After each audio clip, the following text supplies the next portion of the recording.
Ouais, salut, c'est la CGT. Alors t'as peut-être entendu dire qu'avec la canicule, il y avait une vague de problèmes gastriques qui s'était abattue sur la France. Mais surtout, pas de panique. Nous, à la CGT, on a le remède. Le dernier tract de la CFE-CGC.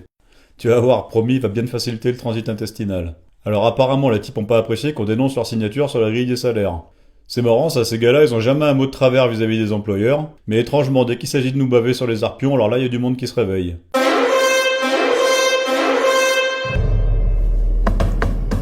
Sire! Ouvrez, on en a gros! Et ouais, ils ont encore abusé des chewing-gums à la confiance, mais qu'est-ce que tu veux, c'est comme ça. Donc nos amis de la CFE-CGC, ils comprennent pas pourquoi on n'a pas accepté la nouvelle grille des salaires. Mais qu'est-ce que vous essayez de comprendre comme truc exactement? N'importe quoi, je pige jamais rien à rien. C'est pas les sujets qui manquent. C'est peut-être parce qu'ils ont pas regardé ça. Mais bon, comme dans leur tract ils disent que eux c'est des pragmatiques, ils vont pas avoir beaucoup de mal à comprendre ce qu'on va leur réexpliquer. Interprète! Allez, on y va. Premièrement, selon eux, on a refusé de signer un accord qui octroie 25% d'ancienneté sur une carrière complète. Bah ouais, c'est vrai. Parce qu'en fait, le statut aujourd'hui, lui, il en octroie 33. Alors oui, effectivement, on n'a pas accepté de passer de 33% à 25%, contrairement à eux. Ça veut rien dire ces machins. Selon comment on est tourné, ça change tout. Deuxièmement, la CFE-CGC ne comprend pas pourquoi on refuse les 0,6% d'augmentation de salaire annuel. Elle est où la poulette? Ben parce qu'en fait, dans le même temps qu'on nous donne 0,6%, le SMIC, lui, il a pris 2,4%. Et comme on n'a pas tellement l'habitude d'accepter d'être pris pour des larbins, nous, la CGT... Ça c'est mortel comme idée. C'est original surtout. Mais bon, ça, j'admets que c'est pas donné à tout le monde.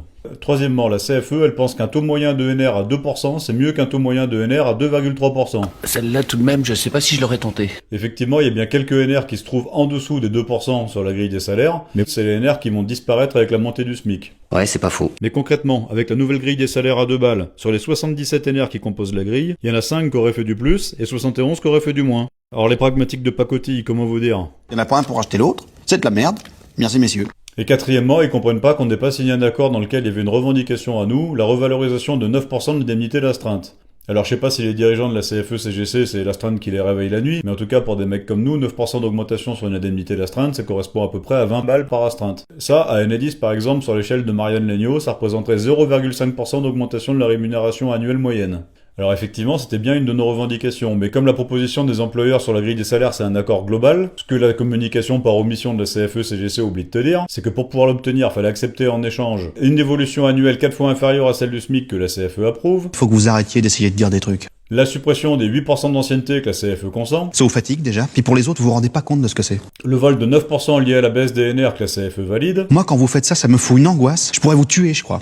De chagrin, hein. et la disparition de 7 à 24% de majoration résidentielle que la CFE accepte. C'est pas bien. Faut plus que vous parliez avec des gens. Bon bah voilà, ça y est, on a plié les arguments des cadres les plus brillants du syndicalisme. Alors c'est vrai, c'était pas facile, fallait réfléchir au moins 2 minutes.